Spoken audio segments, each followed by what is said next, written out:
Hero Honda चलावे समधी गुंडा। हीरो हुंडा चलावे समधी गुंडा।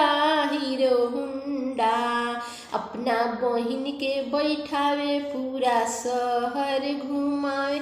अपना दीदी के बैठावे सारा शहर घुमावे। चाट चाउमीन खिलावे अपने यार से मिलावे।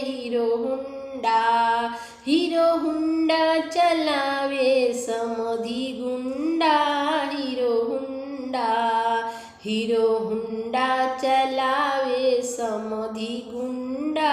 हीरो हुंडा अपना मौगी के बैठावे। अपना बहिन के बैठावे। अपना फुआ के बैठावे घुमावे बाजार। हीरो हुंडा चाट चाउमीन खिलावे अपने यार से मिलावे। हीरो